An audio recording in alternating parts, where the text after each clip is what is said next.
Þetta Krummafótur, hlaðvarp þar sem Eyvindur Karlsson og Kristján Atli tækla litlumálin. Eyvindur, já. Eigum við að vera fyrsta hlaðvarpið sem að sit bara og les bækur saman? Já, mér finnst það. Og þeir sem að hlusta svona, þú veist, í bílnum sínum eða liftaranum eða vinnunni eða eitthvað núna geta bara hlusta á þögnina og heyrt svona flett. Það er svona ASMR og svona slow TV fyrir þau sem eru að horfa. Og svo svona á 13 mínútna fresti, hvað ertu komin átt? Hvað er að gerast í þinni? Já, þú segir svona, hey, wow, og ég segi, í hvað kapla ertu? Já, nákvæmlega. Já, mér finnst það. Já, við en bara var að undirbúa, við erum að fara að spila á eftir. Höfum það alveg á hreinu. Ég er það mikill lestrarhestur held ég. Ef það væri hægt að lesa bara í hlaðvarpi, bara þegar ég lesa, þá væri það væri æskilegt. En ætli það sé eitthvað svona, nú er alls konar livestream á Twitch og svoleiðis stöðum. Já. Þar sem fólk er að livestreama öllum mögulegum hlutum, borða, sofa, hitt og þetta. Ætli maður geti livestreama bara að sitja og lesa? Ef þú getur sofið, þá hlýtur að geta lesið. Kannski er það þarna sem við verðum stjórn. Ég hef hort á svona samfélagsmiðla myndbönd þar sem að fólk er svona, þú veist, eins og með, þú veist, eitthvað eins og It með Stephen King. Nú ætla ég að lesa It og svo kemur svona timelapse myndbönd. Já. Þar sem að það sést svona vera að velta sér í rúminu og færa sig yfir í sætið og svo út við glugga og alls konar eitthvað svona að lesa og svo svona af og til að þá hoppa þinn, nú er ég búið með, þú veist, 100 blaðsíður og þetta er mjög gott svo far. Ég hef hort á það og þú veist... Og er það skemmtilegt? Nei. Og því síður myndi ég nenni að horfa eitthvað sofa, sko. Já. En sumir finnst þetta, ég held þetta sé, sko, þetta er ekki pínu sorglegt þegar maður fyrir að tala um það, ég held þetta sé eitthvað bara með einmanaleika og, þú veist, að fólk fólk bara, þú veist, fólki finnst notalegt að hafa einhvern sofandi þó að það sé ekki tölvuskjá, sko. Já, það er kannski það. Ég held að sé eitthvað sofna við hliðin á einhverjum og svo viðkomandi sé bara á kotta í tölvuskjánum. Þetta umræðning Nú er ég orðinn niðurdreginn. Við byrjum á bókum og við fórum alveg á verstu mögulegu leið hérna bara á innan mínútu, sko. Herru, nýlega var ég að hjálpa góðum vini að flytja. Já, eins og menn gera. Það er annars inn á árinu sem að það gerist. Og í bæði skiptin þá hef ég hugsað með mér, af hverju eigum við svona mikið að dóti? Og ég veit að þú þekkir þetta, við þekkjum þetta öll, við sem höfum flutt. Og maður hugsaði þetta ekkert síður. Já, þú náttúrulega hefur flutt oftar en ég, við skulum halda því til það. Og ég hef þar leiðandi hjálpað þér oftar að flytja en þú. Og sko, þú veist, en ekkert síður þegar maður er að pakka niður, eins og þegar maður er svo að koma sem utanakomandi að hjálpa ykkur með að flytja búslóðinu sína. Bæði skiptin þá er maður alveg bara svona, akkur á ég svona mikið af drasli. Oft er bara verið að pakka ykkur niður sem er búið að safna ryki einhvers staðar og færa það á annan stað til að halda áfram að safna ryki þar. Já. Ég meina, það náttúrulega The Minimalists eru með svona tricks fyrir til að koma sér inn í minimalískan lífstíl. Já. Sem er að þykjast vera að flytja, pakka öllun í kassa, hafa það þar í, ég man ekki hvort það eru 3 vikur eða eitthvað, og losa sig við allt sem þú ert ekki búin að taka upp úr kassunum eftir 3 vikur.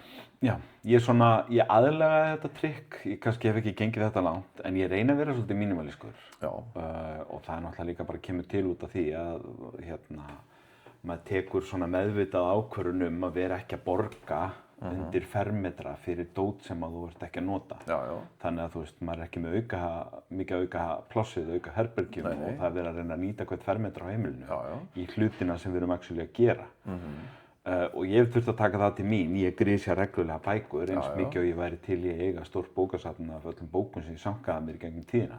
Sama hér, sko, ég meina horfðu bara hérna, það sést nú aðeins hérna inn í mynd, sko, pínu hérna af bókur, en þú sér það, þetta eru nánast alla bækur sem ég á, sem við sjáum hér inn, og þetta fyllir ekki bókahillunar hérna í stofunni. Ég þurfti að setja mér þá reglu að eftir nokkur ár af rugli að hætta að geyma bækur í kössum af því að þær komast ekki fyrir upp í hillu. Þannig að ég fór bara að grisja og bara að gefa eða selja og fara með á sorpu. Ég er með 2-3 ár hérna frá þér. Já, þú hirtir síðastir í grisjaði. En sem sagt, svona ég aðlagaði þessa reglu á mínimalistunum þannig að ég hugsa oft með mér eða, þú veist, að því að maður fer, þú veist, 1-2 ári inn í geymslu og dæsir og tekur til þar. Og ef að það eru hlutir sem að ég hef ekki hreyft síðan ég tók síðast til, að þá fer ég vel yfir það og læta bara flakka.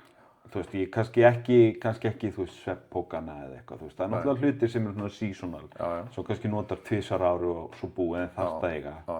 En öðru leyti þá, ég bara mjög grimmur við að losa mig hluti.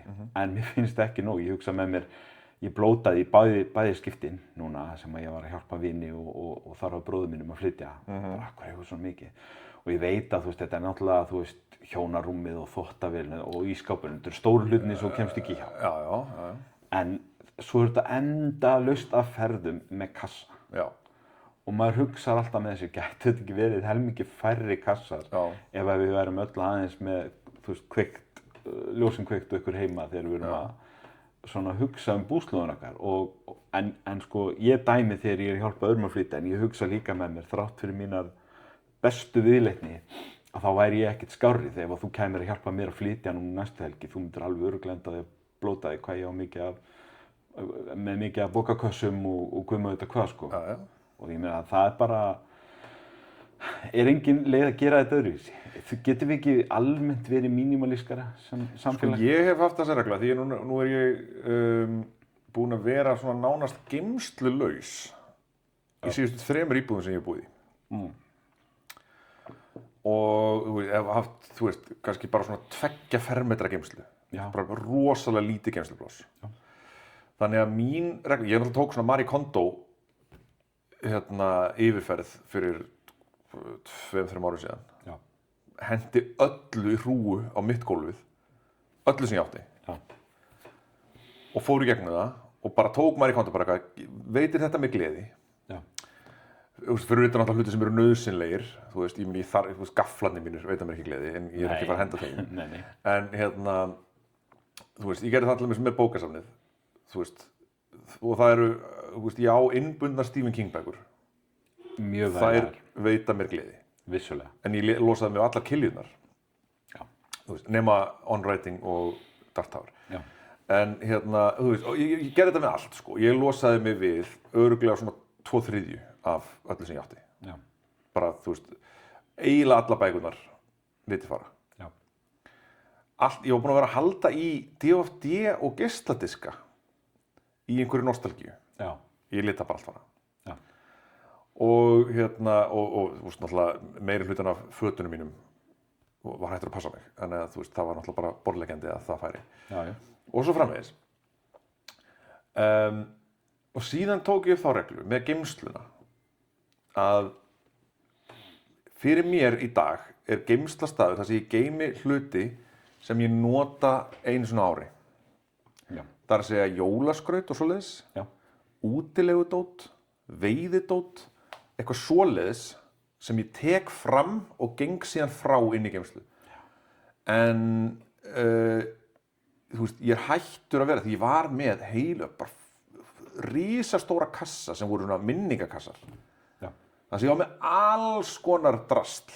Svona eins og gömul grunnskólagögn og þú veist, eitthvað svona. Eitthvað svona dót sem ég hugsa, og ég bara, hvað, til hvers? Og ég til dæmis átti frá því þegar ég fór til Kína, það var bara svona hálfur kassi af dóti úr þeirri ferð. Og sem þú veist, það er frábært að eiga minjagripi eftir einhverja góða ferð, en ég þarf ekki að eiga hálfan kassa með einhverju dóti, sko, sem er síðan bara inn í geymslu. Þetta gerir ekkert fyrir mig þar. Þið farið gegnum kassan og valið fyrir hluti sem skipta mestu með. Og það var það sem ég gerði. Ég tók úr eitthvað svona 1 eða 2, ég man ekki hvað það var, eitthvað pínulítið, og einmitt hætti að hafa það inn í geymslu og setti það, þú veist, einhvers staðar þar sem að það í alvörunni veitir mig gleði. Þetta gerir ekkert fyrir mig inn í geymslu, sko. Þannig að ég svona tók pínu þannig, svo náttúrulega auðvitað eru síðan einhverju svona pappírar sem maður þarf að eiga, þú veist, prófskírteini og eitthvað. Það er síðan í einhverjum kassa svona, það sem eru hlutir sem eru mjög mikilvægt að halda upp á en þurfa kannski ekki að vera uppi við, sko. En það er svo lítið. Þannig að fyrir mér núna er geymslan staður fyrir, þú veist, jóladót, sumardót, eitthvað svona sem að frisbee-golfdiskarnir mínir, eitthvað svoleiðis dót, sko. Það sem er erfiðast í svo oft er að verkfæri. Já, það sem er erfiðast fyrst mér í þessu eru hlutirnir sem að hafa kannski, sko, hafa tilfinningalegt gildi. Og það var smá svona umræða á mínu heimili, því að við erum nú ekki eins hjón, þó svo við séum hjón og samrýmd. Það er mjög leiðilegt ef þið verið eins. Ég myndi ekki vilja vera giftur sjálfur mér. Nei, já. Það er mjög leiðilegt. Gætur hugsað, það bara, ég get ekki ímyndað mig verið Magga, auðvitað konu mín, en já. Nei, ég meina fyrir þig, skilur. Já, fyrir mig, einhver sem væri alltaf sammála mér. Og sko, við ákváðum til dæmis með hluti sem á tilfinningalegt gildi að, þú veist, þeir voru fyrir í geymslunni. Það var svona svolítið umræðan, skilur. Já. Annarkvort þetta á stað þar sem að við njótum þess. Nákvæmlega. Eða þá að þetta verður að fara. Einmitt. Og við endum á því, við eigum til dæmis bæði svona hluti, þú veist, eins og hún á kassa sem ammina smíðaði. Og ég á kaffikrús og penna sem afi minn átti og notaði. Já. Merkt honum. Og þetta uppi, þetta notað eða þetta á stað þar sem ég sé þetta, get notið þess og hún sér þetta í hillu frammi. Og stundur spyr fólk hvaða kassi þetta því hann er svona gamall og brotinn á einn stað og þá, þú veist, hefur hún tilefni til þess að segja frá því og í staðinn fyrir að vera með þetta og láta þetta vera upp í hillunni í geymslu og bara hreinlega fyrir en enginn að hafa notað þessu, það hjálpar okkur ekki það eins og þú segir, það veitir okkur enga gleði þannig sé að vita þessu inn í geymslu. Nei, nákvæmlega. Af því að ég gæti einhvern tímann eftir 12 ár vilja fara og grúska í þessu eða eitthvað skilur. Þannig að við bara annarkvort fekk þetta stað frammi sem eitthvað gerði en eitthvað létu við fara. Og það var nákvæmlega saman sem ég gerði. Þannig að þú veist, þetta situr oft í mér og ég viðurkenni það. Sko ég var byrjað að pæla í þessum hlutum persónulega áður en að ég til dæmis horfði á heimildamyndina Minimalistana sem að svona fór eins og eldur í sín og svo í kjölfarið þættinir hennar Marie Kondo. Og ég kannski ekki svona einhver strangur minimalisti. Nei, ég það ekki heldur, sko. En ég líka þannig, sko, að þú veist, það er rosa mikill Tetris í mér. Og þú veist, það þarf alltaf að hafa sinn stað, það er alltaf að vera hotrétt, það þarf alltaf að make sense. Og svo náttúrulega bý ég með 3 konum sem eru ekki þannig. Út mjög OCD. Já, svolítið. En þannig ég var svona byrjar að pæla í þessu áður og ég er alveg rosalega meðvitaður þetta núna. Ég hugsa til dæmis, ef ég ætlaði að fara að flytja í ár, þá held ég myndi bara fara yfir. Það væri bara ekki hollt fyrir mig og mína geðheilsu af því að ég væri svo meðvitaður bara, nei, ég get ekki boðið Eyvindi og Kó upp á að fara að koma hér og bera kassa eftir kassa. Það sem að þeir eru bara eitthvað, hvað í þessu? Og ég þarf bara upp öxlum og segja, ég veit það ekki. Grjót. Já, grjót. En þetta var svona gælugremja dagsins, skulum við segja. Já, ég er náttúrulega að fara að flytja einu sinni sem ákvað. Já, ég er ekki að ræða þetta af því að þú ert að fara að flytja og ég ætla að hjálpa þér að flytja í sumar. Ég frekar, En það var ekkert, ég hjálpaði þér í 2 eða 3 gang, sko, og núna síðast þá sá ég alveg þú ert búin að grísja. Ég grísi í hvert skipti sem ég flyt, sko. Hardcore síðast, sko. Nei, ég grísi náttúrulega í hvert skipti sem ég flyt, en já, ég náttúrulega líka losaði með allt vínilplötusafnið. Já, það voru mistök, en... Já, þú veist,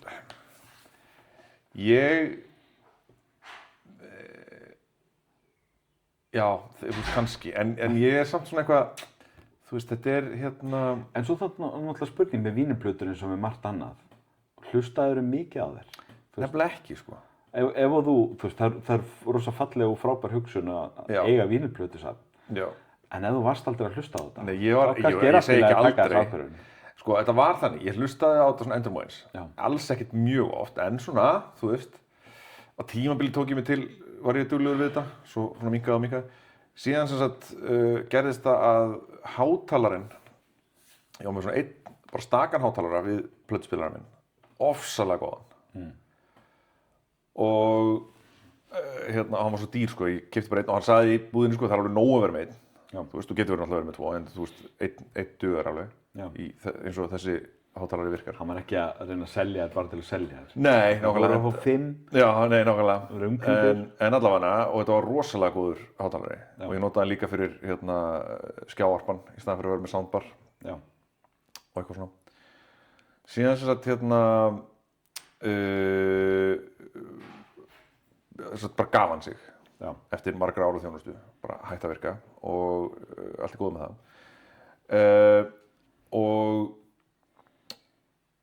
Og heilengi þá bara hlustaði ég ekkert á neitt, sko. Já.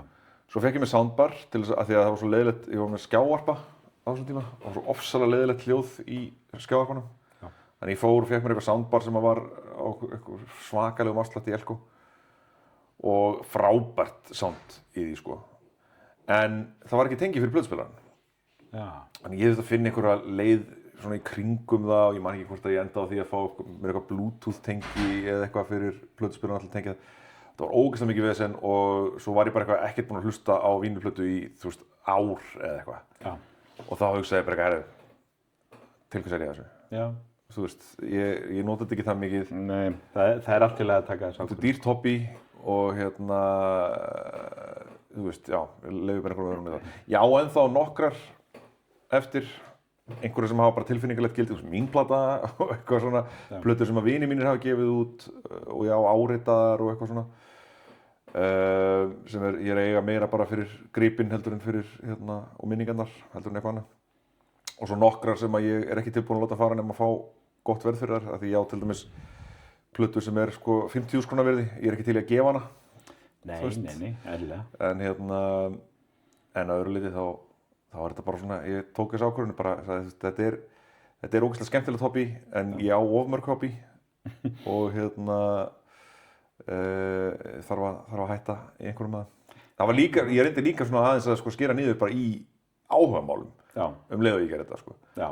Þú veist, að bara, ok, ég þarf ekki að eiga allt sem tengist öllum hobbyum sem ég nokkuð tímann. Já, það er bara staðreynd í lífinu, sérstaklega þegar þú er komin á þennan aldur þar sem að þú ert fullorðinn, þú ræður sjálfur, þú ert kannski með tíma og peninga á milli handana. Það er meira áhugavert í lífinu heldur en þú getur nokkuð tíma komast yfir að prófa. Þannig að á einhverjum tímapunkti þá þarftu bara að segja að þú veist eins og golf eða stangveiði eru bæði mjög áhugaverð og skemmtileg hobby, en ég get bara gert annað en mestalagi, skilur eða hvað það er, reiðhjólar eða hestamennska eða eitthvað, þú veist, þú getur ekki verið í öllu. Og sumt fólk reynir, sko, maður þekkir alveg fólk sem reynir. Já. Og ég þekki fólk sem kemst ansi langt. Já, margur er á fleiri áhugamáli en við, sko, og maður hugsa stundum með sig, hvar hefur allan þennan tíma og þessa orku? Og allan þessa peninga. Þú veist, ég þekki alveg fólk sem er í hjólreiðum og á mörg rándýr reiðhjól og er í vetrarsporti og á allar græjur og er í fjallgöngum og á allar græjur. Ég skal segja hvað ég ætla að gera. Ég ætla ekki að hjálpa þessu fólki að flytja. Nei, nákvæmlega.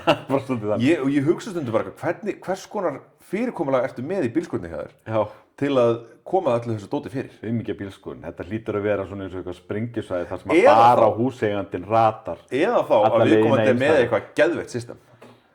Ég hugsa oft svona, ég veit eitt svona og ég hugsa bara hann er svona típa sem er með eitthvað brjálæðislegt system. Svona skipulagasta bílskúr í heim. Þetta er bara eins og að labba inn í vestlunur. Bara eitthvað, fjallgöngudeildinni, hún er inn til hægri. Hvað með að fá það sko, þú veist, eins og við höfum fengið svona þætti eins og innlit útlit, það sem að Vala Matt er í heimsókn og það er allir alltaf nýbúnir með vorhringjarnir þegar hún kemur í heimsókn. Það vill enginn vera eitthvað, þú veist, hérna er bóka og stað sem hún á ekki vera. Nei. Eða ekki búin að búa rúmið. En og svo höfum við fengið hinn svona endan, það var þegar allt í drasli, þegar þau voru að heimsækja fólk sem var alveg að drukkna í draslinu. Hvað með að fá svona, þú veist, þess að fara í heimsókn fólki sem er einmitt með bilað skipulag í bílskúrnni sinni. Svona, Pétur er smiður, hann er líka, þú veist, fjallagarpur, golfari og stundar stangveiði og klettaklifur. Eitthvað. Og við ætlum að kíkja í bílskúrnni honum, veistu, ég myndi horfa á klukkutíma því. Veistu það, ég líka. Og ég myndi sennilega horfa á það með glósubókinu og opna og bara, þú veist, hvað get ég lært af þessum manni? Bara, ég er með þetta eftir að skipla þetta eftir árstíðum. Og efst er svona svefnpokar og svoleiðis og svo eftir þessu komin skíðaskotnir eru neðst, ég get alveg ímyndað mér þetta sé svona sko. Já, af því að sko ég kaupa mikið af bókum og ég kaupi sennilega mikið af strigaskóm. Pottja sem ég hef dæmt þú hefur dæmt það og konan mín ég á eina strigaskó í senn. Já, ég á ekki eina, ég á fleiri en eina. Og ég er að drukkna úr plássleysi sko. Og þannig að þú veist, þegar fyrir mér eru þetta bara svona einhverju lífsgúrúar sko, því að við erum að tala hérna fyrir mínimalisma, bara endilega fólk hugsið búslóðin ykkar, en ef það er einhver sveinn út á örkinni sem að þú veist, er bara með 4 áhugamál og þú veist, og líka með kaupæði í einhverju, þú veist, safnar þessu og hinu, þú veist, á vínuplutusafn og stríðaskó eða eitthvað, sko. Þá, mér langar bara að ég myndi borga fyrir að fá heimsækja svona mann ef hann með gott system. Bara hvernig ert þú að ná að lifa lífinu sem við hinn fættum ekki? Þessu tengt ég með ofsalegt blæti fyrir því þegar að fólk, sérstaklega fólk sem hefur áhuga á spunaspilum eða fantasy-bókmyndum, tekur shelfies. Já. Hefur ekki séð þetta? Jú, ég sé þetta, ég hef aldrei pælt í þessu. Mér finnst svo gaman að sjá virkilega fallegar bókahillur. Já. Sérstaklega þegar þú ert komið með svona hotn-hillu. Ég fór í þessa vinnu í haust, ég keypti og setti upp nýja svona bókahillu og lagði mikla vinnu í hvernig ég pæli í þetta og hvernig þetta er lýst upp. Já, þetta er gríðarlega fallegt. Nokkuð ánægður. Og ég sé stundum sko, sérstaklega, þú veist, fólk sem á virkilega falleg söfn af spunaspilabókum. Því að spunaspilabækur eru náttúrulega alveg gríðarlega fallegar. Þetta er ekki, já. Þú veist, þetta er náttúrulega meira og minna yfirleitt í lit og þetta er í svona A4 broti eða US letter broti. Ógeðslega veigulegt bara. Og eigulegt sko. Og þú veist, og ég bara að sjá sko heilu hillurnar með kannski mörg hundru svona bókum. Ég hugsa bara, þú veist, ég þyrfti aldrei að lesa neina af þessum bókum. Bara að geta tekið þér og bara svona flett þeim og handfjallað pappírinn. Þú veist, ég á gríðarlegt safn af sko stafrænum spunaspilabókum. Því það var eitt af því sem ég gerði þegar ég fór í þessa tildætt, var að ég einsetti mér að lesa fleiri bækur stafrænt. En ég fékk mér Kindle, það var stór hluti af þessari tildækt sko. Og ég er duglegur að nota hann. Og eins og ég hata að styrkja Jeff Bezos, þá, þú veist, er þetta bara þægilegast. En ég set líka bara, þú veist, PDF inn á hann og, þú veist, bækur sem ég fæ annars staðar frá heldur en á Amazon, sko. Og svo er ég með spjaldtölu sem ég les spunaspilabækur í, því þær eru yfirleitt einmitt í lit og stærra broti, það er óþægilegt að lesa það á pínulitlum skjá. En það jafnast ekkert á við pappírinn í svona, sko. Þetta er bara hágæða, sko. Og eigulegt. Við vorum að tala fyrir 2 þáttum eða eitthvað það, sko, hvernig maður á að koma fram við bækur. En það náttúrulega gildir ekki svona eigulega bækur. Þetta er eins og með vínil. Þú grísjaði vínilin hjá þér, en það er ákveðna bækur sem þú myndir aldrei, ákveðna plötur sem myndir ekki skilja við því að þær eru bara flottar. Og það er svipað með þetta. En að öðru, það er hitabylgja í Evrópu. Hvenær förum við? Og ég veit það að því að fólk er búið að vera að kvarta, Íslendingar í útlöndum eru búin að kvarta á samfélagsmiðlum. Og ég meina, þú veist, fólk er að lenda í alvöru vandræðum, þú veist, það er átt að sjá því að ég er, þú veist, staddur á Ítalíu með enga loftkælingu, hvað á ég að gera, það er allt í 38 gráður hérna. Og það er erfitt fyrir ísbirni eins og okkur Íslendingana. Ykkur, þú veist, speak for yourself, sko. Þú veist svona þú veist eins og pabbi minn, skilur, þið eru þessar týpur sem bara marinirist í hitanum. Ef ég geti fengið svona stillingu, sko, þá myndi ég alltaf stilla bara svona nákvæmlega 29 gráður og sjávargolu og þá er ég góður. Það er það sem ég er að vonast eftir. Það eru kjöraðstæður. Það eru kjöraðstæðurnar, sko, en leiðu ég konum upp í 35 þá er ég farin að ströggla. 35 er hámarkið hjá mér, sko. Yfir 35 þá er mér farið að finnast þetta óþægilegt. En ég þekki fullt af fólki sem bara, þegar það er komið yfir 25, er það bara farið að kvarta, sko. Og þar segi ég bara, nú ert þú að vera vanþakklátur. Já, sko, það er alveg hluti af þessu líka, skilur. Þú vilt ekki vera Íslendingurinn sem fer út loksins, af því að það fá ekki allir Íslendingar að fara út. Komast ekki allir út í hitann. Og svo þú að vera að tuða yfir hitanum heim, þú veist. Og þá, þú veist, maður hugsa alltaf með sig, góði besti þegi. En þetta er engu að síðu hvimleitt. Við vorum að ræða þetta eins á vinnustæðinum hjá mér fyrir helgi og mér datt ég að spyrja þessu. Það kemur alltaf upp þessu umræða, sko, sérstaklega þegar Íslendingar er að hafa áhyggjur af hitanum. Það er hitabylgja og ég er á leiðin út, sem við erum báðir á leiðin á meginlandi í sumar. Já, ég er að fara á Bretlandseyjar og svo til Póllands, já. Pólland er á meginlandinu. Það er rétt. En ég er fyrst að fara ekki á meginlandinu. En þá kemur upp þessi umræða, sko, hvort að þetta er ekki gufurugglað hjá Íslendingum að vera að fara til útlanda á sumri. Ég hef alltaf sagt það. Erum við ekki bjánar? Jú. Að því gefnu, við skulum halda þetta til haga og byrja á því að nefna fílinn í herberginu sem er það, þú veist, þegar þú átt börn á skólaaldri, þá er þetta tíminn sem þú getur farið. Eða þú ert að vinna sem kennari eða sviðslistamanneska. En að öðru leyti, þú veist, af hverju erum við ekki á Ítalíu og Spáni eða Tælandi eða eitthvað hérna í janúar, febrúar, mars. Já, Eða október, nóvember, desember. Og svo skoðum við Íslandið okkar, þá loksins og sjaldan að það býður upp á bongo og blíðu, sko. Hvað erum við að gera við að fara út í sumar? Hversu vitlausir eru við? Alltaf, sko, ástæðan fyrir því að ég er að fara út í sumar er bara ofureinföld, sko. Þú veist, ég er að fara á námskeið í júlí. Já. Ég ræði því ekki hvernig það er. Nei. Og hitt er árshátíðarferð hjá vinnunni sem aftur, ég ræði ekki hvernig það er. Ég er að vísa lengjan aðeins í annan endan. Já. En þú veist, en þegar ég vel að fara sérstaklega til Suður-Evrópu og skipuleggja sjálfur, þá finnst mér langbest að fara í svona september til nóvember. Já.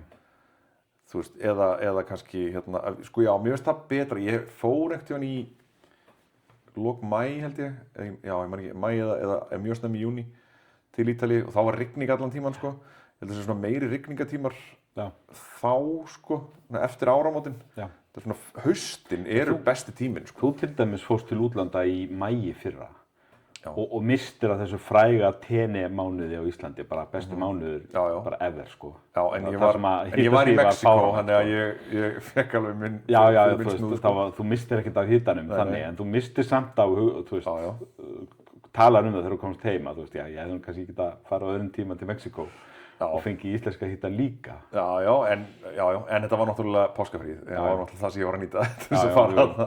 En það var frábær tími, sko. Páskarnir eru til dæmis frábær tími til að fara til útlanda. Já, algjörlega. Og ég er mikið fyrir haustin. Og eins og ég hef sagt áður hérna, það er náttúrulega kemur bara til að því ég vinn í sjávarútvegi. Það er alltaf rólegasti tími ársins. Á fiskveiðunum er september, október. Þá á Kristján mjög gott með að stökkva til útlanda. Og svona, ég kalla oft að framlengja sumarið, komast einhvern hita akkurat þegar hann er að byrja að droppa hérna aftur. En nú er ég á leiðin í mánuð til Spánar og það er í annarsinn á 4 árum sem við gerum það. Annars förum við ekki oft í einhverja stóruferðir á sumrin, sko. Og ég hugsa alltaf, ég man nefnilega síðast fyrir 3 árum þegar við vorum á Spáni í mánuð. Geðveikt að vera á Spáni í mánuð. Já, og hérna að það var víst frábært sumarna heima á meðan. Ég misti af alveg frábæru sumri eiginlega allan tíman sem ég var úti, sko. Og þá man ég kom heim og hugsaði með mér, þú veist, gátu ekki gert þetta bara eitt í hann seinna. Og náði íslenska sumrinu líka. Já, akkurat. Ég var mér langaði til þess að fara núna í september út, sko. Það var uppalega plani hjá mér, en svo bara, þú veist, ég er að spara og hugsaði, ok, þú veist, það kostaði okkur einhvern auka, þú veist, 20 skall að bæta við hérna viku við þessa árshátíðarferð og gisting út í Póllandi er mjög ódýr, sko, þannig að, þú veist, það hefði verið svo margfalt dýrara að ætla að fara í sérferð einhvern tímann í haust, sko, og ég var búinn að skoða alla fletaði og það var bara, ég gæti ekki réttlætt það, þannig að það er nú ástæðan fyrir því að ég er að fara í sumar, sko, en ekki í haust. Já, en þetta er ekki eitthvað sem maður gerir oft. Ég veit ekki, sko, ég þekki ekkert eitthvað marga sem eru fara út til útlanda á hverju sumri. Svona þegar ég hugsa út í það. Ég held þetta sé meira það, manni finnst eins og þetta sé eitthvað sem fólk er alltaf að gera, af því að það er alltaf ykkur svo þekkir. Það er ekki endilega sömu manneskjurnar. Svo tala maður við viðkomandi og kemst að því eins og í mínu tilfelli að þetta er bara í, þú veist, annarsinn ever eða eitthvað sem ég er að fara í, þú veist, langa utanansferð með fjölskylduna, eða 3. eða 4. eða eitthvað, sko. Hérna á sumri til. Og mér finnst betra að fara á veturna, ég er alveg sammála því, sko. Já, ég ger þetta alveg, sko, en En svo náttúrulega eins og með fjölskyldu, ég er ennþá með stelpur og skólaaldri og svona. Þá er ég svolítið bundin að því að maður þarf að hugsa skólafrí. Maður gerði það náttúrulega alltaf, við fórum alltaf eiginlega, þú veist, við fórum náttúrulega ekki hverju ári, en þegar við fórum þá var það alltaf á sumrin út á strand. En svo náttúrulega er það sem að fólk er náttúrulega mjög mikið að gera núna, það sem er bara alveg gríðarlega vinsælt, er að fólk er að fara í kringum hátíðirnar og sérstaklega til Kanarí. Já, því að þá er nú aftur hægt að nýta jólafrí í skólann og fara og vera á Kanarí eða Tenni yfir jólin. Þetta er bara, ég þekki svo marga, svo mörg, sem að fara og eru annarkvort jól eða áramót eða bæði á Kanarí. Já, ég hef aldrei gert þetta, mér langar að prófa þetta einu sinni. Já, mér líka. Ég veit ekkert endilega, ég hef aldrei farið á Kanarí eða Tenni. Ég fór til Kanarí, á Gran Canaria. Já. Kannski hef ég sagt þessu sögu hérna áður, ég man það ekki. Ég fór 2000 og það leiðilegasta og bara eitthvað svona mesta vonbrigði og utanlandsferð sem ég nokkuð farið í. Já. Það var eitthvað sem lýsti þessu einu sinni fyrir mér og sagði mér að þetta væri svona eins og Ísafjörður og Sólaströnd. Svona mikið af Íslendingum, lítill bær og ég var bara eitthvað, þú ert ekki að selja mér þetta. Nei, sko, ég held að Kanarí sem þá fer ég bara á Ísafjörð í sumar, það er fínt við á Ísafjörð í sumar. Já, þetta náttúrulega það sem fólk náttúrulega ekki átt að segja að sko, Kanaríeyjar eru náttúruperla, sko. Þú veist, já. Ef þú ert að fara þarna fyrir djammið, þá er þetta hundleiðilegt, sko. Já, eða til að vera bara á ströndinni. Já, en þú gerir það náttúrulega ekki. Gönguleiðirnar og annað eru geðveikt þarna. Ég fór þarna í janúar, sko. Þá fer ekkert á ströndina, það er of kalt til að vera, sjórinn er of kaldur, sko. En þú veist, það var alveg sæmilega hlýtt. Nema að þarna kom sko einhver mesta úrkoma sem hafði komið á Kanaríeyjum í 50 ár. Já, nú skil ég af hverju þið fótið þetta leiðilegt. Og það snjóaði á tenni, sko. Já. Sem að gerist aldrei. Nei. Og að segja sko niður á megin, alltaf snjóar upp í fjöllum, sko. En ég var með mjög mikla fordóma gagnvart Kanaríeyjum í mjög mörg ár eftir það. En svo skilst mér á fólki sem ég þekki sem að fer þangað jafnvel reglulega að þetta sé dásamlegt, sko. Ef þú ferð, þú veist, út og skoða, það er svo mikið að gera þarna, annað heldur en bara hanga á ströndinni, sko. Já. Þú veist, það eru eldfjöll og skógar og alls konar hlutir til þess að fara og gera, sko. Já. Þannig að, Ég elska að fara, sko, ég er svona borgargaur. Já, þá eru kannski Kanaríeyjar ekki. Já, mér finnst geðveikt að stökkva út í einhverja borg. Já.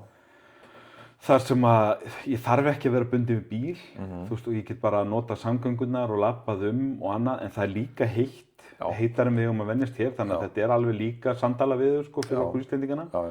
En svo kannski stutt líka í einhverja náttúruperlu. Það er svona best of both worlds. Og það geta svona vippa sér, þú veist, frá München yfir í Alpana eða frá Róm og niður á strönd eða eitthvað skilur, þú veist, það er svona best of both worlds. Já, ég er sammála. Ég elska það, sko, en að fara til dæmis á bara resort á ekkert endilega við mig. Nei, ég er alveg þar, en ég get líka alveg, sko, ég er svona farin að kunna betur að meta þessa slökun sem felst í því að vera bara, ég náttúrulega hef ekki farið á resort, en þú veist, bara þegar ég fór í skemmtisiglinguna árið, sko, það er allt öðruvísi frí, en það er bara, þú veist, maður hefur ekkert að gera. Nei. Það voru þetta 2 dagar sem voru bara á sjó og þá var ekkert að gera annað en bara sitja í sólbað og lesa og, þú veist, fara í sundlaugina eða vatnsrennibrautina og bara, þú veist, borða góða mat og horfa á sjóinn, sko. Já. Og þetta var dásamlegt. Stundum þarf bara að taka okkur og láta okkur setjast niður og segja bara, þú átt enga aðra valkosti, slakaðu á. Nákvæmlega. Og maður heldur alltaf einhvern veginn, og deyju leiðindum. Já. En svo er það bara nauðsynlegt. Já. Og það, eins og þarna út í Mexíkó, sko, þá, þú veist, sátum við stundum bara heilu og hálfu dagana bara á sundlaugabakkanum. Já. Og maður var bara að lesa og, og síðan kæla sig í lauginni, sko, því það náttúrulega var 30 stiga hiti. Já. Og, og þú veist, þetta var bara geggjað. Já. Og þannig vil ég hafa frí mín. Ég vil, þegar ég fer í sólarlandaferð, þá vil þá nenni ég ekki að vera með ómikið planað. Nei. En ég vil hafa þetta gott jafnvægi á milli þess að fara og Ég er kannski búinn að kynna með valkostina, en ég er ekki búinn að gera dagskrá. Oftast, sko, það sem við gerum þá allavega, og mér finnst það svolítið gott, við vorum í 2 vikur. Já. Þá vorum við með svona, hér er svona listi yfir hluti sem við vitum að við ætlum að gera. Og hann var ekkert rosalega langur. Já. Og við vorum búin að plana svona þennan dag viljum við fara í, þú veist, við fórum á svona matreiðslunámskeið. Þú veist, við vissum að við vildum gera það. Já. Og við vissum að við ætlum að fara í svona zipline park. Það voru svona ákveða daga fyrir þessa svona stóru pósta. Og þess á milli var þetta bara svona bara, þennan dag ætlum við bara að hanga og kannski fara niður á strönd eða labba um bæinn eða eitthvað. Og þetta, þú veist, það er bara geggjað. Ég get alveg setið á ströndinu og lesið allan daginn, sko. Já. Og bara, þú veist, synt í sjónum og, þú veist, farið síðan, fengið verið að borða og komið aftur á strönd. Þú veist, mér finnst það geggjað, sko. Já. Og það er svona kannski það sem er búið að breytast hjá mér í seinni tíð. Þetta er kannski eitthvað sem kemur með aldrinum. Af því ég var þannig, ég bara, þú veist, ef ég fór til útlanda, ég vildi ekki sjá þetta, sko. Það var fínt að fara á ströndina í kannski 2 tíma. Já. En svo vildi ég bara fara og labba og, þú veist, labba á milli bara á veitingastæða og safna. Já. Og þú veist, og kikið í búðir og bara vera á ferðinni, sko. Já. En svona í seinni tíð þá ég miklu frekar bara hanga og lesa og chilla, sko. Já. Og það bara, og ég búinn að lenda í því einu svona tvisvar að kyndillinn ofhitnar. Nú komast að því að kyndillinn ekki frábær á ströndinni. Nei, hann þarf að vera í skuggan. Já. Það plötslega þannig. Það alveg eins og símiðinn, sko. Já. Þú getur ekkert setið bara á ströndinni í Fruit Ninja á símanum eða eitthvað. Hann brennir yfir mjög hratt, sko. Já, þannig að pappírsbækur eru betra á ströndinni. Já, kaupa sér og góða kilju að hafa með. Já. En veistu af hverju líka, þetta kemur í rauninni vel inn í næsta umræðinni, veistu af hverju það er gott að sitja á ströndinni og lesa? Og þér finnst það kannski betra heldur en bara að sitja á ströndinni. Og það er að því að þú heldur heilanum upptekinn. Já. Og ég horfði á svolítið áhugavert myndbandu daginn og fór í kjölfarið að googla eins. Að því ég hafði alltaf pælt í þessum fleti.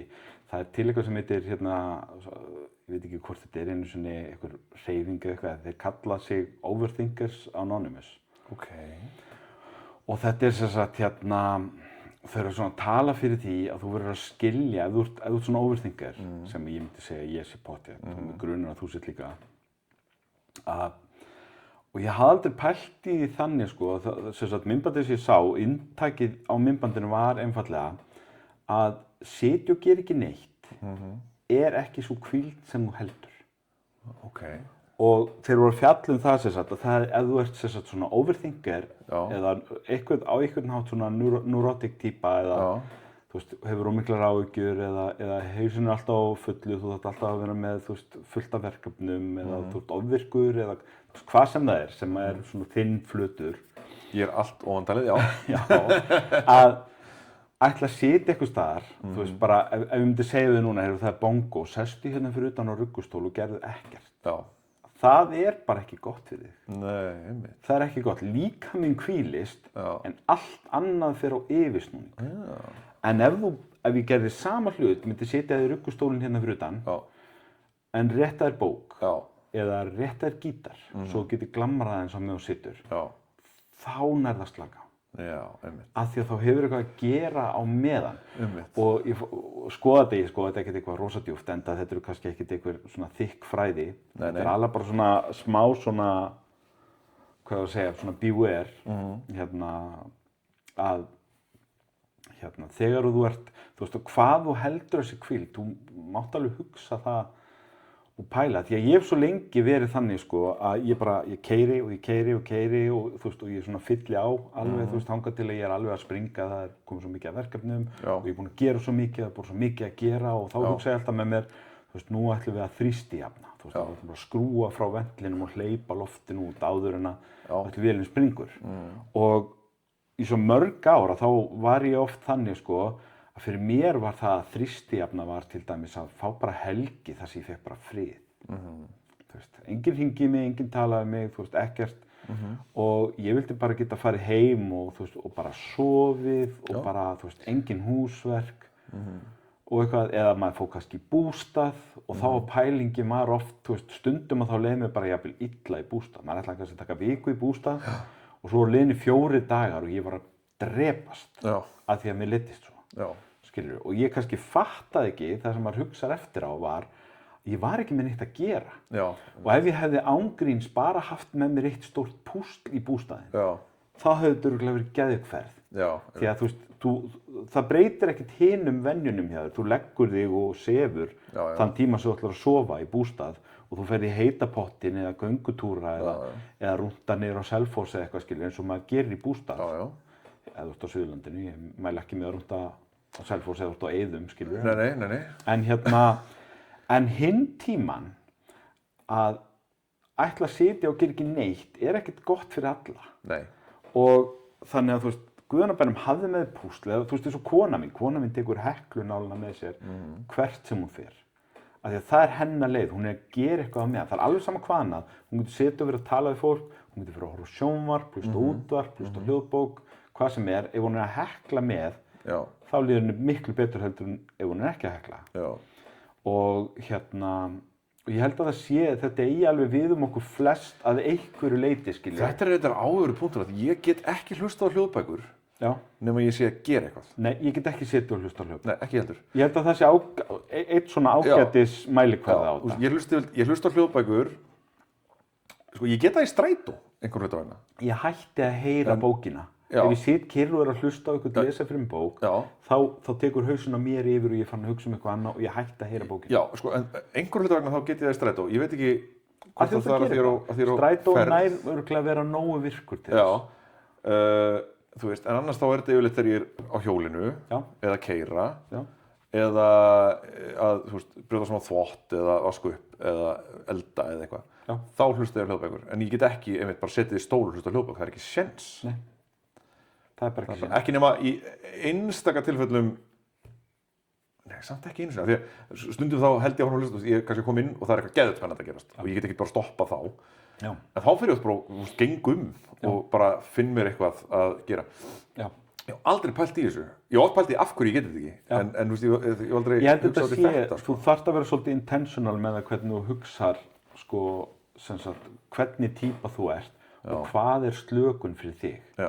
Og í kjölfara þessu, þetta leiði mig inn í svona næsta part af þessu, sem var eiginlega það sem ég eiginlega svolítið áttaði mig á líka var að því ég var að tala sko hvernig við þrýstijöfnum eða slökum og þá hugsa maður oft, þú veist, lappir upp í loft, gott að komast í sófann eða eitthvað. Við viljum horfa á sjónvarp. Flest af okkur eru, þú veist, þessum hugtækið Netflix og chill.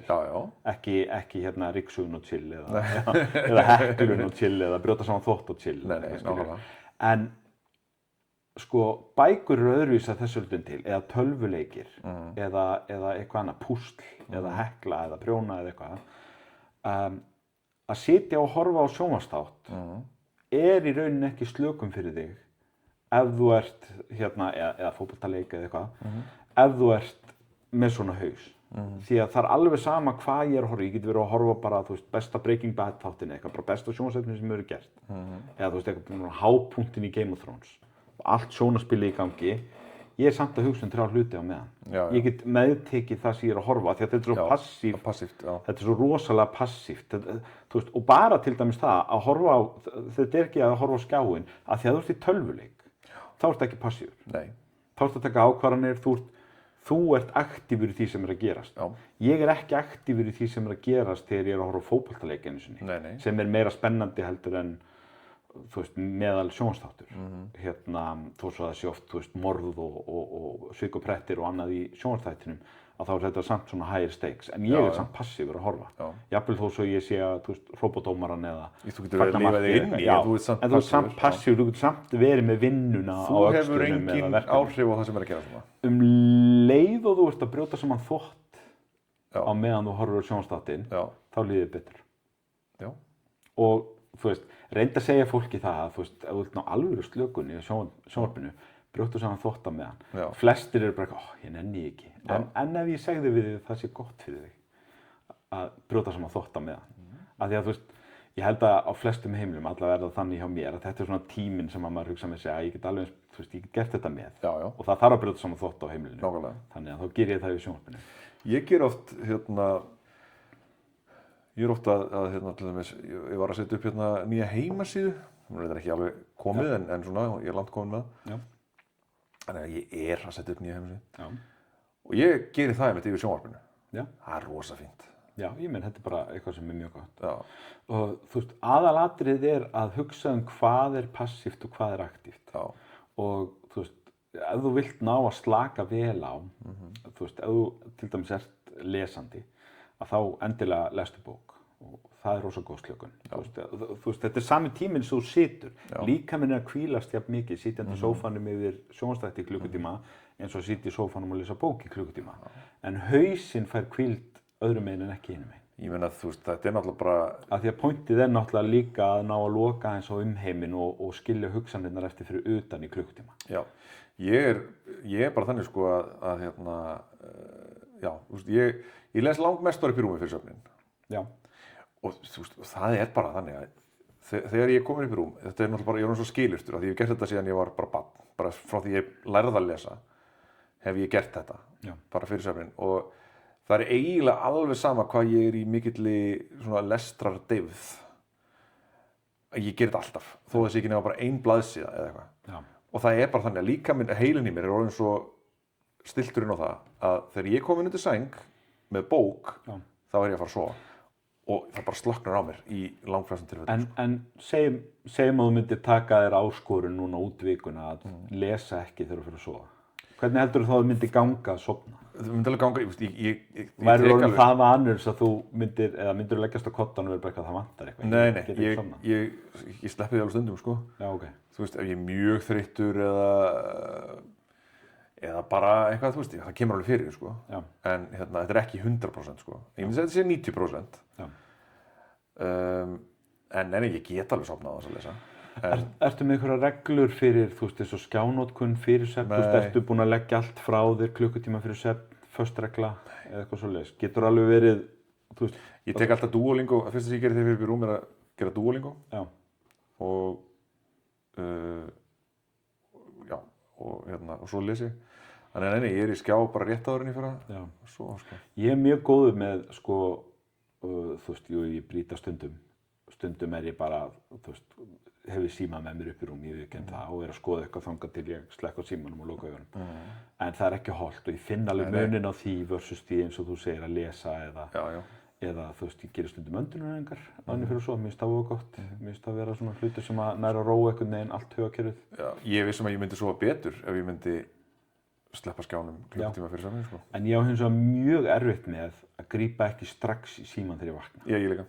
Ég ferlegur, sko. Yfirleitt þá það undan öllu öðru, sko. Og stundum ég ekki einu sinni sestur upp. Nei, sama hér, ég bókstaflega, langflesta mánuða, slekkja vekjarklukkunni, ég er með 2 kodda, skilurðu, ég með svefnkodda og leskotta, næ í leskottan og fer á, þú veist, fletta fréttamiðlunum og samfélagsmiðlum. Og senda mig, það sem fréttnefnd.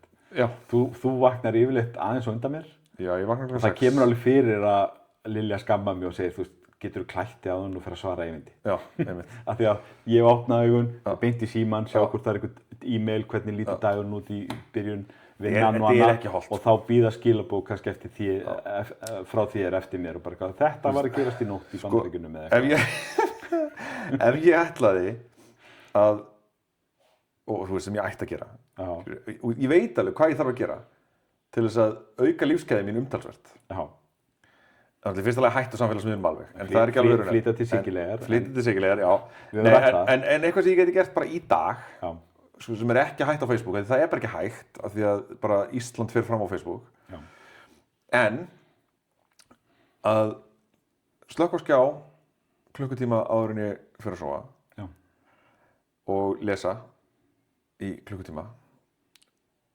Og ég gerði þetta á tímabili, þá gerði ég alltaf, ég fór og ég fekk mér kannski te eða eitthvað og las í klukkutíma og bara á mig krem. Já. Það var mér svona, þú veist, eitthvað rakakrem, ég var svolítið þurr á handleggjunum og ég er náttúrulega mjög astalegur á fótunum, þannig ég baði á mér svona fótakrem og rakakrem á handleggjina og hvort ég bara rakakrem í andlitið líka og og las í svona hálftíma og klukkutíma og svo fór ég að hátta mig. Já. Og þetta til dæmis væri rútína sem ég ætti að taka upp aftur. Já.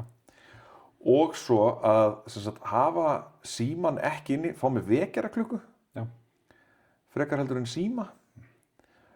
Og geyma símann bara einhvers staðar annars staðar í samfélaginu. Já.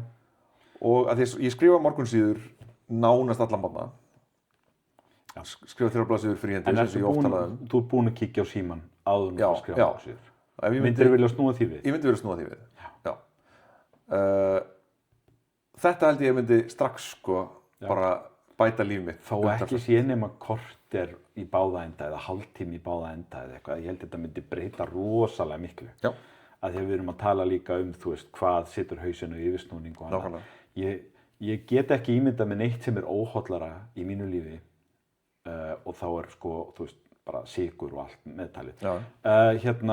Heldur en að byrja á því að skoða, að tjekka e-mail stöðunni á koddanum á morgnana. Ég geri það, sko. Ég opna augun, þú veist, síminn vekur mig og annarkvort gríp ég strax í síman eða þá ég kannski sest upp og tegi úr mér og svo tek ég síman og fer að skoða, já ok, það bíða þú veist 4 e-mail eftir mér hérna megin og 1 e-mail hérna megin og ég er með einhver skilaboð, 1 frá þér og eitthvað svona, þú veist, og þá er ég allt í einu farin að, þú veist, pæla í því og svo eftir það þá fer maður fréttahringinn og svo gamla góða hringinn sko fyrir á Facebook og svo hérna Instagram eða eitthvað og svo fer ég í sokka og þetta er rosalega óholt sko. Þetta er það. Af því þú ert að segja hausnum á þér, við förum strax þangað. Leið og augun opnast, þá förum við þangað.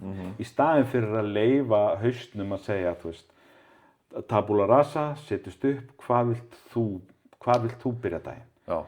Og þú veist, kannski vil hausinn byrja með mig í einhverjum endurminningum þennan daginn. Einmitt. Eða einhverju pælingu, eða kannski vill hann að ég einbeiti mér svolítið að ég er í annarri öxlinni eða. Þú veist, það getur verið alls konar, þú veist, líka mér kannski segja þér eitthvað, þú veist, það getur verið alls konar sem að bara kemst ekki að ég er bara strax farin inn á Gmail. Við vitum þetta alveg. Já. Við vitum alveg hvað við þurfum að gera. Já, og svo því sé haldið til að því að við erum að tala um síman, ég er ekki að mæla með því að þú sitir í símanum yfir sjónvarpinu. Ég held að þar sé sem sagt svona, þar ertu vissulega að drepa huganum og dreif, en ég held að þú sért að gera á rangan hátt. Þar ertu bara passífur á 2 stöðum? Já, í rauninni. Í raun og veru, sko. Í rauninni, þú ert bara að splitta athyglinni, það er eina sem þú ert að gera þar. Já. Þú ert að sem sagt herja og gera árás á athyglisgáfuna hér. Já. Í staðinn fyrir, þú veist, það getur ekki verið að það sé jafnholt eins og að hekla í sjónvarpinu eða púsla eða eitthvað. Eða brjóta saman þátt. Eða sitja með kassagítarinn í hönd eða byggja vessíðu eða. Ég get reyndar ekki, spilað á gítar og horta sjónvarpið á sama tíma, það er ekki síðan sko. En Nei, það er kannski meira eitthvað sem myndi gera út á palli. Já. Svona fyrir sitið. En svona í framhaldinu af þessu, þá erum við erum með verkefni sem við ætlum að vinna og tala um á næstunni. Við ætlum að reyna að sitja í klukkutíma og gera ekki neitt. Og koma svo aftur inn í það. Sem að hljómar er þessi slæm hugmynd með þetta. Já, það er, sko, þetta er klárlega áskorun. Já. Það er ekki verið að bjóða mér þarna einhver þægindi í klukkutíma held ég. Nei. En ég held þetta sé alveg, það er margt í þessar áskorun. Við þurfum að, við kannski lærum eitthvað um okkur á því hvernig þetta gengur. Já. Því að ég held í alvörunni, ég átta mig á því að það er í mínum huga alveg möguleiki að þetta verður bara mjög erfiður klukktími, og mjög bara svona painful einhvern veginn. Og það kannski mun þá vera eitthvað sem ég þarf að horfast í augu við og segja bara, heyrðu, það er kannski ekki allt í lagi ef ég get ekki setið í klukkutíma og gert ekkert. Það hlýtur að þýða að maður er einhverju leyti í ójafnvægi. Já. En heyrðu, ég á með eitt í viðbót. Við höfum svo sem komum inn á þetta áður, en ég hef tilefni til þess að minnast á þetta einu sinni. Okay. Ég fór í bíó helgina. What? Já, ég veit. Stóru fréttir. Stop the press. Kristján fór í bíó. Við fórum á Mandalorian and Grogu. Já.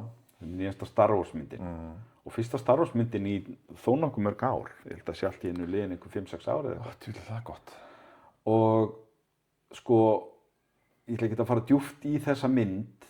Hún er ekki frábær, en hún er heldur ekki léleg. Okay. Og hún er svolítið eins og fólk. Þetta lýsir eiginlega öllum Star Wars myndum. Já, svolítið. Hún er svolítið þar. Sko, þetta er, fyrst og fremst, þá held ég þetta sé alveg klárlega eitthvað sem hefði geta verið season af Mandalorian. Það er náttúrulega búið að gera þannig 3 eða 4 þáttaræðir með þeim félögum. En hér kemur bíómynd og þessi bíómynd er rosa þáttaskipt, kaflaskipt. Já. Og þannig að maður sér alveg, ok, þetta var örugglega planað sem season, þangað til einhverju á Disney sagði við þurfum Star Wars mynd, getið gert þetta bíómynd. Já. En hún líður ekkert stórkostlega fyrir það, sko. Nei. Aðalatriðið er hins vegar það að hún er ekki það rusl sem að mjög margir eru búin að útrópa hún sé. Já. Og þá komum við enn og aftur að þessari gælugremmi hjá okkur félögunum báðum. Ég labbaði út og ég var svona eiginlega pirraður af því að ekkert endilega, þú veist, yfir myndinni eða eitthvað, heldur bara af hverju fær þessi mynd ekki bara verið í friði? Af hverju mátti ég ekki bara fara á myndina og sjá hana og ákveða sjálfur hvað mér finnst hana án þess að vera í rauninni tilneyddur þegar maður fylgist aðeins með umræðinni til þess að nálgast hana út frá þeim punkti að það er eitthvað culture wars í gangi og þetta er woke eða ekki woke og þetta er rusl eða ekki rusl og allt Getum við bara... Og að því við höfum talað hérna þessa woke og anti-woke umræðu í sem sagt hérna svona popular media og hún er hvergi jafn eitruð eins og hjá Star Wars. Nei, það er rétt. Star Wars sitja þar einir á toppnum þegar kemur að umræðum það má bara ekki sjást Asíubúi eða hinsegin eða kynsegin manneskja eða whatever.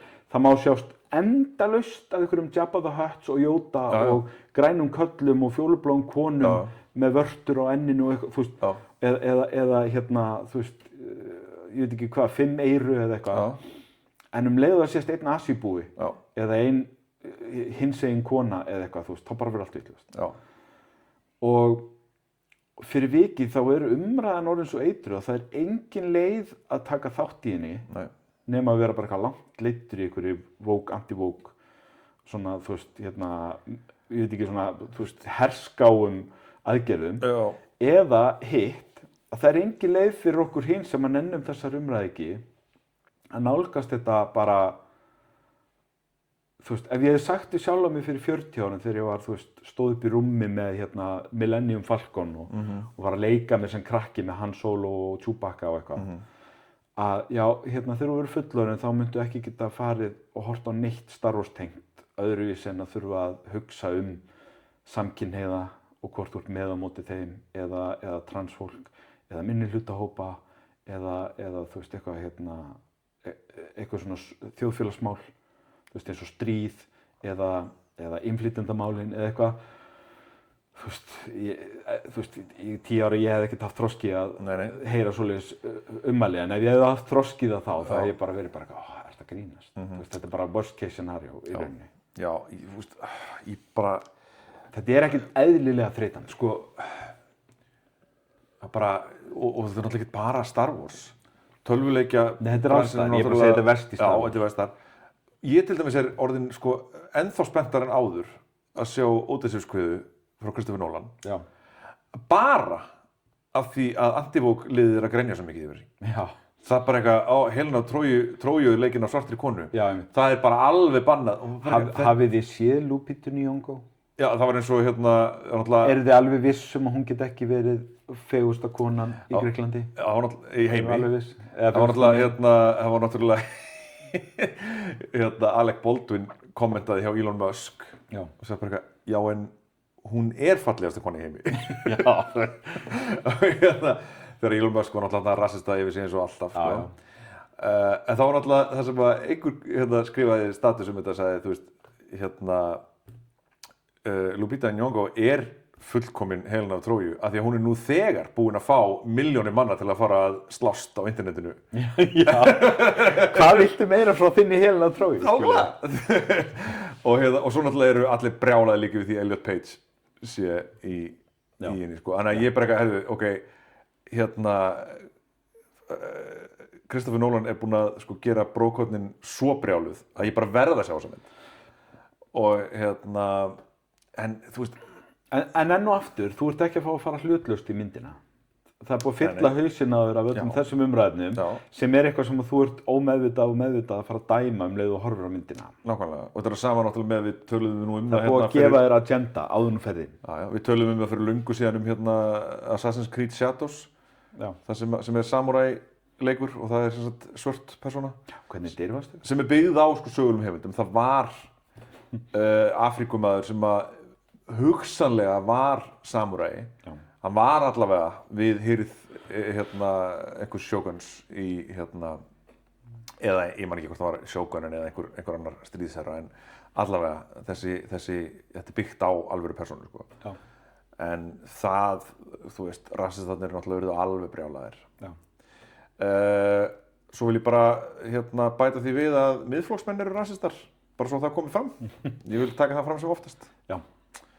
Ekkert sérstaklega, tengist þess ekki neitt, bara fyrst við erum að tala um rassista, þá er það bara hreinu að miðflokksmenn eru rassistar. Það er ekki hægt að styðja miðflokkinn og vera ekki rassistar. Þú sem þú kaupir það ekki að þeir séu að mótmæla transfánum eða kynsegin fánum af einhverju öðru en hugmyndafræðilegum forsendum. Nei, og það er náttúrulega líka auðvitað, þeir eru náttúrulega líka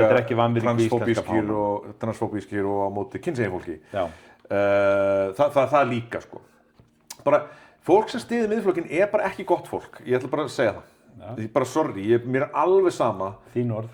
Já, og ég stend bara við það. Ég á svolítið erfitt með það einmitt að ég þekki fólk og það kom í ljós núna í þessum síðustu kosningum að ég þekki mikið af fólki, eða slatta skulum við segja, af fólki sem ég þekki bara af góðu sem allt í einu að bjóða sig fram fyrir Miðflokkinn eða kjósa Miðflokkinn. En þá það samt ekki gott fólk. Og við höfum talað áður þetta niðrandi hugtak useful idiot og ég dett rosalega mikið niður á það að þú ert annarkvort ertu viljandi sem sagt hvað ég að segja að reyna að auka á skautun minnihlutahópa og vilja harðar aðgerðir gegn minnihlutahópum og viðkvæmum hópum eða þá þú ert búin að láta plata því að taka þátt í þessu og ég veit eiginlega ekki hvort þið skara. Nei, ég meina þú veist, hvort sem það þá ertu ekki góð manneskja. Nei, og enn og aftur, ég ekki að afsaka. Nei. Mér finnst á Íslandi árið 2026 þá það ekki gild afsökun að segja ég vissi ekki betur. Nei, það ekki gild afsökun. Þú veist betur. Já, það enginn sem veit ekki betur. Þú veist betur. Varaformaður flokksins að tala eins og hann talar. Já. Og það þýðir einfallega það að þú getur ekki... Og formaðurinn. Þú getur ekki falið þig á bakvið það að þú hafir ekki vita betur. Nei. Þú veist nákvæmlega fyrir hvað flokkurinn stendur. Já. Og hvað æðstu menn flokksins eru að auglýsa út á við og hvers konar stefnu þeirra reka. Og það ekki hægt að fela sig á bakvið það, já, en þetta var bara góð og jákvæð samtökja okkur í okkar litla sveitafélagi. Það var ekki það, það var það ekki. Nei, það bara ekki það. Það bara, þú veist, sorry, þegar þú ert að segja, já, við verðum að minnka innflytjendaflóðið, sorry, en það búið að vera minnka. Það hefur ekki verið minna, sko, mjög lengi. Mér finnst þetta bara rosalega sorglegt. Og langflestir sem eru að koma hingað koma frá Úkraínu. Og þú veist, ætla Miðflokkurinn þá að fara fram og segja við viljum ekki taka við flóttamönnum frá Úkraínu. Er það sem þeir eru að segja? Eða eru þeir í alvörunni það sem þeir eru að segja? Já. Og þú verður bara, þú ert hálfviti ef þú getur ekki horfst í augu við það. Þeir eru að segja, við viljum ekki litað fólk. Já. Þeir eru að segja, við erum á móti kynsegin fólki. Þeir eru að segja, við erum á móti transfólki. Og nota bene, og við erum fórnarlömbin. Og við erum fórnarlömbin. Hvítu mennirnir sem erum að agnast út í minnihlutahópa. Og þú veist, Miðflokkurinn gerir út af það að níðast á minnumáttar. Já. Og fólk sem að tekur þátt í því að níðast á minnumáttar vont fólk. Verður bara að eiga sökina. Já. Það bara þannig og skömmina. Já. Og sko, þú veist, að ætla að fela sig á baku það að það sé fullt af öðrum góðum málefnum og eitthvað bla bla í Miðflokknum. Bara drullu sama. Það hlýtur vera hægt að koma þeim málefnum áleiðis annar staðar og með öðrum hætti heldur en að styðja rasista. Já. Það bara þannig og auka fólk. Já. En hvað það? Þetta var kannski þarfur út úr það má segja þetta en hérna... Ég svo pirraður og svo hræddur yfir því hvað Miðflokkurinn að stækka. Mikið. Já. Og hvað hann vann á... Hann fór nú ekki svona einhver smá ávinningur en kannski ekki það sem var óttaðist. Ekki það sem var óttaðist, en hann samt á uppleið og það áhyggjefni. Já, ég hræddur að það veri fullt af fólki sem ekki alveg búið átt að sá því og hvers konar sveifla í gangi þarna sem að vera mjög hissa í næstu þingkosningum. Og þess vegna ég bara að reyna að hafa eins hátt og ég get. Sigmundur Davíð og Snorri Másson höfum það alveg á hreinu, þetta eru ráðherrar í næstu ríkisstjórn. Já. Það staðan á Íslandi eins og þetta stefnir í dag. Nema fólk fari að hafa hátt og hætta að vera með einhverja djöfisins meðvirkni gagnvart rasistum og fólki sem hata transfólk. Já. Og það verður að hafa það ef við erum að ræða þessi málefni vitlaust hér í Krummafæti. En við verðum bara, stundum þar bara að segja hlutina eins og þeir eru og tala íslensku. Já, það bara þannig. En hvað það? Ég held að mín dagskrá sé tengt. Þessu tengt þá, ég einmitt með, ég ætla að fara aðeins að skipta gír. Já. Og taka hina hliðina. Ok. Því nú er ég búinn að koma með heimsósómann. Já. Sem heitir Snorri Másson. Og... En ég var að hugsa það svo mikið í gær og í dag hvað við vanmetum fólk samt sem aður. Okay. Við erum rosalega gjörn á að og þetta kannski hlutir reyndar af þessu sko að sko fólk er svo fljótt að mála skrattan á vegginn. Ja. Og einblína á allar hættunar í kringum okkur. Sem kannski hefur að gera með það hvernig fréttaflutningur í dag og það alltaf verið að segja okkur allt þetta slæma sem að gerast. En ég átta mig stundum á því, alveg reglulega kemur þetta og ég bara þarf að minna mig á þetta því ég sé svona, já, alveg rétt, að fólk almennt gott. Fólk betra en við höldum. Já. Fólk heiðarlegri en við höldum. Já. Og þú veist, við erum náttúrulega alin upp, af því núna er ég náttúrulega að hjóla svo mikið þessa dagana. Og maður er náttúrulega búin að vera alin upp frá þegar maður var krakki. Að þú veist, ef þú læsir ekki hjólinu þínu, þá verður þið stólið. Og þú veist, ég hef alveg lent í því að hjólinu mínu hefur verið stólið, sko. En ef við horfum samt á það hversu margir ganga fram hjá ólæstum hjólum á hverjum degi og stela þeim ekki, já. Þá er það 99% af fólki, sko. Já. Þú veist, það vill bara svo til að ef þú skilur hjólið eftir ólæst einhvers staðar sem auðvelt að stela því og það labba 100 manns framhjá, þá alveg einhverju líkur á því að ein af þessum 100 manneskjum steli því. Já. En það samt bara 1 af 100. Já. Og ég þú veist, að ég að hjóla, ég að þjálfa fyrir, þú veist, keppni og þannig ég ekki, ég ekki alltaf í bara samgönguhjólröðum. Já. Ef ég að fara eitthvað með hjólið mitt, ég er enda búin að læra það að ég þarf ekki að vera með þungan og voldugan lás ef ég bara fara inn í miðbæ Reykjavíkur og lesa hjólinu mínu. Það var mjög jákvætt þegar ég áttaði mig á því að það skiptir engu máli hvort það auðvelt eða erfitt að saga lásinu í sundur. Ef hann í Austurstræti, þá enginn að fara að saga hann í sundur. Já. Þú veist, núna ég komið með lás bara af Temu sem bara svona talnalás sem bara svona zip-tie. Það enginn að fara að byrja að saga í Austurstræti. Það allt fullt af fólki. Og jafnvel þó að einhver kemur klippur, þú veist, það bara ekki að fara að gerast, sko. Bara, veist, það þarf bara að vera smá vesen. Og eins og þú veist, þegar ég fer á æfingar og við hjólum alltaf helgar, þá var tekin langur túr og svo farið í bakari. Já. Farið á Brikk eða eitthvað, sest og fólk fær sér kaffi og bakkelsi og eitthvað. Og það skilja þetta hjólum bara eftir fyrir utan. Svo það 1.000.000 króna hjól, bara ólæst fyrir utan bakarið, sko. Það enginn með lás. Það alltaf leið. Já. Þú veist, af því að það gerir svo náttúrulega aldrei grein fyrir því í fyrsta lagi að það setja allir hjólararnir inni, sko, og ef einn tekur eitthvað hjól þá hlaupa allir hinir út á eldan og ná honum, sko. Þetta er náttúrulega keppnisfólk, sko. En ég myndi ekki stela svona hjóli, sko, frá hópnum. Nákvæmlega. Og gera ég held líka bara að það sé enginn að pæli því, sko. Nei. Ég held bara almennt séð, þú veist, þá er fólk bara ekkert að stela af öðrum. Ég held, sko, og þessu tengt kannski, þú veist, það staðreynd, segjum að þú veist, ef þú skilur hjólið eftir ólæst fyrir utan Hagkaup eða eitthvað, þú veist, þá verður stólið. Svona, þú veist, almennt. Að því eins og þú segir, þessi 1 af 100 litar allan hópinn. Já. Og svo hjólinu stóli í Garðabæ og þá hugsaðu með helvíti skarpaðingar. Já, nákvæmlega. En eins og þú segir, þetta bara 1 af 100, 1 af 1000 jafnvel, sem myndi láta svona. Já, nákvæmlega. En það breytir því ekki að þú vilt ekki taka sensinn á að þessi eini labbi fram í hjólinu og meðan þú ert inni. Nákvæmlega. En þú veist, ég fór í gær, sem sagt, tók ég langan hjólatúr og ég var búinn að ákveða það, ég ætlaði að hjóla 100 km. Fyrst skipti sem ég hjóla svona langt. Og búinn að plana leið og notaði app sem heitir Strava til að gera það og það byggir á notendagögnum, þannig að leiðirnar eiga að vera nokkuð safe, sko. Annað heldur en þegar ég labbaði gegnum hraunið, það var annað app sem var ekki jafn gott. En ég fór það voru alveg slatti af stígum og vegum á þessari leið sem voru mjög torfærir.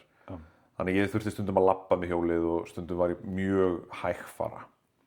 Þannig að ég átti það á því að ég átti stefnumót við foreldra mína á Kaffi Vest klukkan 2 og svo bara klukkan orðin 12:30 og ég verði ekki komin heim fyrir 2, sko. Og þá var ég eftir að fara í sturtu og koma mér niður þér, þannig að það aldrei að fara að ganga. En þá var ég út á Seltjarnarnesi. Þannig að ég sendi þeim skilu bara, herðu, getum við annarkvort gert þetta seinna eða fyrr og endaði með því að við bara hittumst fyrr á kaffihúsinu. Og ég bara geymdi hjólið mitt fyrir utan. En þá náttúrulega var ég ekki með lás, af því ég hafði ekki gert ráð fyrir að stoppa og ég tek ekki lás með mér nema ég ætla að stoppa einhvers staðar. Eðlilega, þú ert að hjóla 100, þú ert ekki að taka mér auka þyngd. Nákvæmlega. Og þannig að ég geymdi það svona, setti það, þú veist, það eru borð úti og það var fínt veður. Ég byrjaði á því að sitja úti bara, þannig ég var hjá hjólinu. Svo var mér orðið aðeins kalt og þannig ég ákvað að fara inn. Líka bara því ég átti eftir að hjóla 30 km og var ekki alveg kannski til í að kólna alveg, sko. En þá var ég bara með hjólið, það var svona fyrir innan öll útiborðin. Þannig að það hefði verið vesen og var vesen þegar ég fór síðan með það að koma því fram hjá þetta fólk þurfti að færa sig og svona.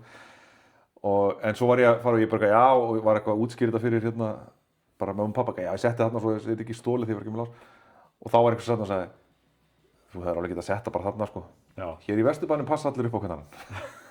Og ég var svona, já, haha, voða fyndið. En svo hugsaði ég, það sennilega pínu til í því, sko, í svona litlu samfélag og það sama hérna í Hafnarfirði, sko. Þú veist, ef maður væri hérna niður á Brygg og hefði hjólasett einhvers staðar úti og það kæmi einhver, þú sérð alveg hvort að viðkomandi á svona hjóli eða ekki. Ef einhver kemur bara eitthvað með lambhúsæti, með, þú veist, lopahúfu og, þú veist, í hérna slitnum buxum, þá hann ekkert, þá einhver, þetta okkur hjólið þitt?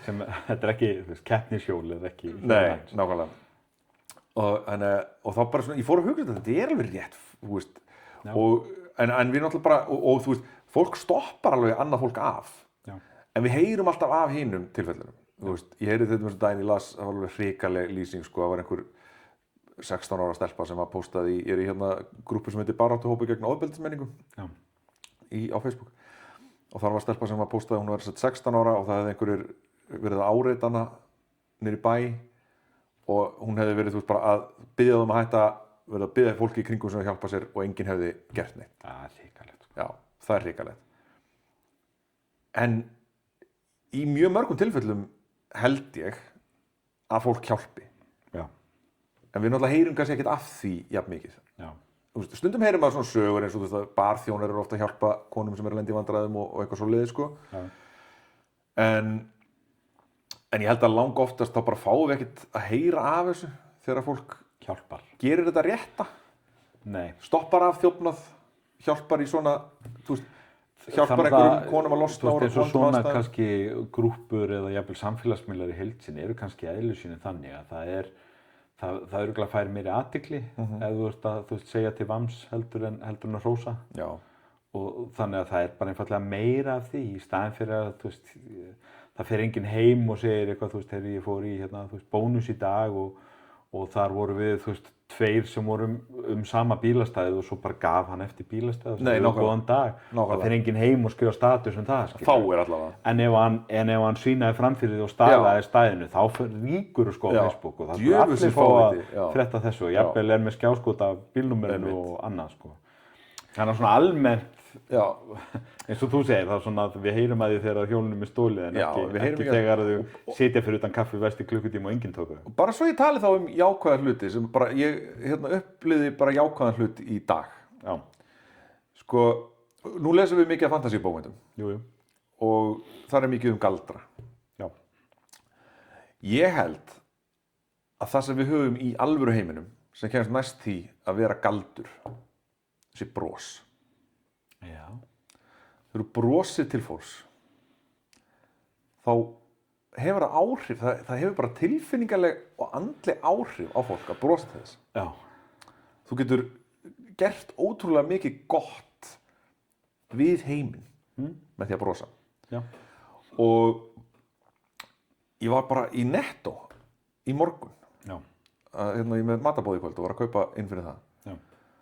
Og mæti þarna einhverju konu sem er að vinna í Netto og hún bara bauð mér góðan dag og brosti svo fallega til mín og ég bara, það bara einhvern veginn, bara dagurinn varð bara betri. Já.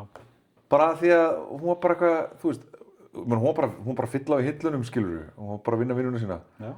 Og ég var ekki einu svona að heilsa henni, þú veist, hún bara heilsaði mér að fyrra bragði og brosti til mín. Já. Og ég bara eitthvað, vá, þetta er frábært. Já. Bara, nú er lífið betra heldur en það var áður en að þetta gerðist. Já, þetta bara, og þetta getur haft ótrúlega áhrif. Já. Þetta getur komið líka bara eins og þú segir, bara úr óvæntustu átt. Já. Bara nánast eins og einhver hafi skotið með byssu eða eitthvað, bara, þú varst bara skotinn með brosi og nú ert þú í góðu skapi. Já, okkarlega. Þetta var bara svona eins og andbyssan eða eitthvað, skilju. Þetta er bara svona eins og einhver galdrakall í einhver ævintýr, bara eitthvað. Fúllaður. Afrekað það bara. Og það er bara, þetta var bara frábært, skilur við. Þessu tengt þá er ég með smá gælugreimi, sko. Það gervibros, fölskbros stuða mig. Já. Og bara af öllum gerðum, ef ykkur brosir til mín og ég sé, þú veist, að það er ekki heilindi á bak við það, eða hann er að brosa til mín að því að, þú veist, viðkomandi, þú veist, ég er ekki að segja neitt að því ég hata þig, þannig að það er bros, en ég er ekki að brosa með augunum. Já. Eða, þú veist, þegar að fólk er, þú veist, pirraðið eitthvað og maður er svona, þú veist, kannski er ekki allt í lagi og það er svona, maður fær svona fake bros, sko. Alls konar svona stuða mig og ég held að það sé af því að það bara eitthvað sko, brosið svo mikilvægt og merkilegt að þegar maður fær fölsku útgáfan að því að þá finnst manni nánast eins og sko, þú veist, hérna fyrir okkur brosfólk að þá á ekki að hafa í flimtingum með svona mikilvæga hluti. Það pirrar og þannig að það fer alveg í hina áttina að fá falskt bros. Af því að alvöru bros eins og þú segir bara svo merkilegt. Að fá alvöru bros, þetta bara bætir alla daga. Þannig að þessi ónefnda kona sem ég þekki engin dæla á og hafði aldrei séð fyrir í dag, heldur hún sé nýbyrjuð, hún fær bara hrós dagsins frá mér sko, fyrir bara að dreifa gleði í kringu sig. Já, þannig að endilega gott fólk brosið en bara þeir eru meinið það. Já. Ég til dæmis þannig virkar þörarnir. Og bara þú veist, brosaði maður þetta á kassan í búðinni fyrir þá sem faraði þá á kassa í búðum. Já, þú þarft ekki bara að brosa þegar þú hittir eitthvað svo elskar eða vinnur í lottó, skilur. Nei, bara brosa til ókunnurs fólks, það er ótrúlega magnað. Já, bara, þú veist, kurteisi og gæska kostar ekkert nókjöfis. Eitt sem ég geri öðru hverju, ekki oft, ég geri það stundum, það er að ef ég er í röð á kaffihúsi, þá ég hef bara gert þetta 2 eða 3 svar en svo það eitthvað undan mér og stundum borga ég bara fyrir það sem að sú manneskja er að kaupa sem að er á eftir þér? Nei, undan mér. Já, ok. Erfitt að gera það eftir því ég veit ekki Já, hvernig geturðu það? Ég skal borga bara. Gerurðu það bara og segir manneskjan bara takk? Fólk er mjög hissa og bara af hverju? Já. Bara, mér langaði til þess. Ok, vel gert. Ég sé þetta í bíómyndum eða eitthvað en ég viðurkenni það að þetta hef ég ekki gert. Ég held ég hef gert þetta 2 svar. Já. Og þetta er ótrúlega gaman. En ég reyni eins og að hjálpa fólki. Ég geri það alltaf. En maður sér, ég var í Bónus í gær og þar var svona self-checkout, sjálfsafgreiðslukassanir og þar var kona sem stóð við kassan og horfði á mig. Ég svona labbaði fram hjá henni með mína körfu og fór að borga.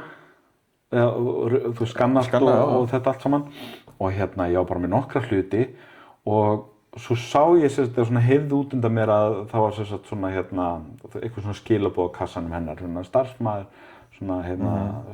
starfsmaður staðfestingsstarfsmanns eða eitthvað og ég leit á hana og svona gaf mig gau og svona, ég vildi ekki dæma hana en ég svona sáð á henni, það var eins og hún væri ekki alveg með á hreinu hvað hún var að gera og bara kona okkar aldrei en samt svona virtist ekki alveg ganga heilt til skógar einhvern veginn og hún stóð bara með svona, hún var með svona fjölnotapoka og hélt á honum og hún greinilega búin að setja ykkur á hluti, búin að skanna ykkur á hluti og setja á sæðið en var með 2-3 hluti sem hún átti eftir að skanna og stóð bara þarna.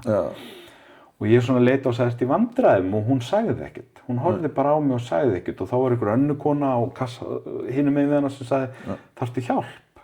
Og búin að taka eftir henni líka og hún svona leit á hana líka og sagði ekkert, stóð bara þarna og ég á með dóttir mín og ég sagði bara svona við hana, þú veist, passa aðeins dóttir okkar og labbaði svona út úr svæðinu og svona fyrir hopn og þá er ég komin, þú veist, í einn ganginn og þar var starfsmaður, bara geturðu komið aðeins og hjálpa okkur af því að ég sá það var starfsmaður sem var upptekinn á borði svo við hliðina var að afgreiða fólk, sá sem að væntanlega ætti að koma þarna í þetta svæði og þessi gaur kom bara og hjálpaði henni. Og hann sem sagt skannaði og ætlaði að labba í burtu og þá svona stoppaði konan og sagði ég held hún þurfi aðstoð við að klára þetta. Og þá kom hann og hjálpaði henni að skannaði fyrir hann sístu 2 atriðin og sagði svo átt að borga hér núna og hjálpaði henni og þú veist maður hugsaði með sér. Svo labbaði ég út og mér leið bara eins og Superman sko. Af því að það þarf ekki meira til. Það er svo oft sem að sko, þetta er svo lítið sem maður þarf að gera. Eins og þegar ég man ekki hvort ég hef sagt frá því áður en ég var með strákarinn mín út í Barcelona. Og við fórum og keyptum okkur einhvern morgumat og þar keypti ég einhverja samloku fyrir annað þeirra og honum fannst hún ekki góð þannig að hann borðaði bara helminginn af henni það var svona samloka í 2 pörtum og hann borðaði helminginn og bara mér langar ekki meira bara ok, svo fórum við bara á þvæling og ég bara með samlokunni í bakvakanum mínum restina af henni og svo, þú veist, við bara ok, kannski ef þú verður svangur eftir þá getur þú veist, fengið meira svo vildi hann það ekkert, sko Svo erum við bara eitthvað þú veist, komið seinnipartinn og við erum eitthvað svona að bara fara að labba tilbaka hvort við fórum niður á strönd eða eitthvað, ég man það ekki. Og þá sé ég einhvern heimilislausan mann og ég myndi allt í henni, ég er með halva samloku í töskunni minni sem er að fara í ruslið. Þannig ég fór bara og gaf þessum útigangsmanni þessa samloku. Hann var náttúrulega voðalega þakklátur. Ég pældi ekki einu sinni neitt í þessu. Mér fannst ég ekkert verið eins og Superman. Ég var bara eitthvað, frábært, ég þarf ekki að henda þessu. Hérna maður sem svo örugglega svangur. Ja. 2 flugur í einu höggi. Það var ekki að finna ruslatunnur, skilurðu. Þetta var ekki flóknari hugsun en það hjá mér. En strákarnir mínir voru svo imponeraðir. Já. Þeir voru bara, pabbi góði. Mannavinurinn pabbi. Já. Hver vissi? Og ég, þú veist, nei, en bara þú veist, þeir bara eitthvað, þeir einhvern veginn höfðu ekki hugsað út í þetta. Já. Og þá var þetta mitt bara svona, heyrðu, ok, ég gerði góðverk vissulega, sem var satt ekki, ég lagði ekkert aukalega á mig, annað en að opna bakpokann. Það kostaði nánast ekkert, eins og þú segir, hún var á leiðinni í ruslið, þú keyptir hann ekki fyrir hann, þú varst ekki búin að leggja neitt á þig fyrir. Nei, ég lagði ekkert á mig annað en að opna bakpokann minn og rétt þessu manni þetta. En fyrir strákunum var þetta alveg merkilegt. Hugsaðu, þú hefði örugglega getað sagt þeim svona 100 sinnum, verið góðir við annað fólk. Einmitt. Og það hefði ekki verið jafn áhrifamikið eins og að þeir fengi að sjá þig einu sinni í verki. Nákvæmlega. Í uppeldinu. Svona oft sko ódýrt og lítið mál og þetta gerum við á hverjum degi. Þú veist, og við erum ekkert eitthvað betur en annað fólk sko. Þó við séum eitthvað að segja frá þessu. Við erum öll að gera þetta alla daga og bara þessi litlu hlutir eins og þetta einmitt, ná í starfsmann þegar einhver manneski er í vandræðum. Af því að hún greinilega kannski hefur ekki ræna á að gera það sjálf. Já, það var eitthvað ekki alveg að ganga upp hjá henni. Kannski, getur verið að hún hafi getað íslensku, kannski? Ég bara veit ekkert hvað það var, hún sagði ekkert sko. Nei, þess vegna ég spá ykkur, það hafi kannski ekki skilið eða verið eitthvað úr. Allavega, ég meina, allt þetta gerir bara heiminn að betri stað, sko. Já. Þetta eru svona míkróhlutir sem við gerum á hvernig degi. Já. Og ég held að við megum alveg hugsa meira það bara. Við erum öll gott og heiðarlegt fólk, nánast, þú veist. Við heyrum af þessu 1% sem er ömurlegt. Já. Við erum alltaf að heyra af því. Já. Og svo er náttúrulega vont fólk sem og það er óþolandi fyrirferðarmikið, skulum við segja. Já, algjörlega. Þú veist, þannig að, já, bara, þú veist, bara höfum það í huga þannig að við sökkum ekki ofan í svartnættið, sko. Ég man alltaf eftir, fljótlega eftir hrun, þá var svona kryddsíld áramót sem er alltaf á Stöð 2 og þá var Saga Garðars með eitthvað atriði og atriðið hennar var sem sagt, þau sitja allir formennirnir þarna og flokkana og atriðið hennar var beindist ekki að neinum, heldur var meira bara svona, hún var með svona, þú veist, svona nánast spaugstólegt svona söngatriði sem að fjalla það, þú veist, eigum við ekki að reyna að vera betra fólk. Já. Það var svona útgangspunktur, hún sagði þetta aftur og aftur, svona eins og viðlagið í því sem hún var að syngja. Já. Og það var ekkert pólitískt í þessu. Nei. Og svo skipt aftur á borðið þegar það var verið að klappa fyrir henni, sko. Já. Og formaður Sjálfstæðisflokksins var steinrunnin, hún var misboðið. Og ég man eftir að horfa á þetta og segja, ok, þá vitum við það. Þú komst, þú veist, þú ert búinn að klaga frá sjálfu þér ef að þér fannst þetta óviðeigandi. Einmitt. og þú veist, ef ykkur segir við hóp af fólki, þið til í að vera betra fólk og þín fyrstu viðbrögð ég nú bara alveg nógu góður. Ég meina, og þetta er hneykslanlegt að þú skulle láta svona mig. Þá ert þú eiginlega bara svolítið búinn að segja frá sjálfu þér. Bara eins og karlmennirnir sem að móðgast þegar að það er bent á tölfræði nauðganir. Já. Þú veist, það var enginn að segja að þú væri nauðgari, nema þú núna. Já, nema þú núna. Nú er ég að hugsa. Já, það var enginn að hugsa neitt misjætt úr þig fyrir en þú sagðir þetta. Ég heyri ekkert þessa tölfræði og er svo bara eitthvað, ég vissum að Eyvindur er nauðgari. Hann er hvítur kall, hann passar í hópinn. Já. En ef þú farir að mótmæla þessu, þá myndi ég fara, býta nú við, það er eitthvað í gangi þannig. Akkurat, og þegar þetta segja eitthvað, not all men. Já, nei, en mögulega þú. Ekki, en alveg örugglega þú, fyrst að þú bregst svona við. Já, mögulega þú. Þetta er ótrúlegt. Er þetta ekki orðið gott? Þetta er orðið bara mjög gott, ég er bara takk fyrir spjallið. Takk sem leiðis. Gaman að sitja hérna við kertaljós og hafa það svolítið næs. Notalegt hérna, sko, á þessum, annan í Hvítasunnu. Já, annan í Hvítasunnu og nú erum við að fara að eyða frídeginum okkar í að spila spunaspil. Að fara hérna fyrir þá sem eru að horfa, þá er þetta bókin Hell of a Town. Já, við erum að fara að hitta góðan hóp af teiknimyndafígúrum. Já, sem að spila með okkur. Þú ert spunameistarinn, þannig að þú ert ekki með fígúru. Já, ég er með allar hina fígúrur. Já, ég er með hund sem er mannaveðari, en lífið 200 lífið. Og ég hlakka mikið til að spila þetta. Þetta verður gaman. En já, bara takk fyrir að hlusta, takk fyrir að horfa. Við minnum að sjálfsögða á vefsíðun okkar, krummafótur.fm, þar þetta nálgast alla þætti, sem og náttúrulega það sem þið eru að hlusta á núna á hlaðvörpum, eða annars staðar. Svo er þetta YouTube líka. Og svo erum við á YouTube líka, þar sem þið getur hort framan í okkur á meðan við tölum. Ef þið endilega viljið. Já, og bara takk fyrir okkur í bili og sjáumst í næstu viku. Bless. Bless.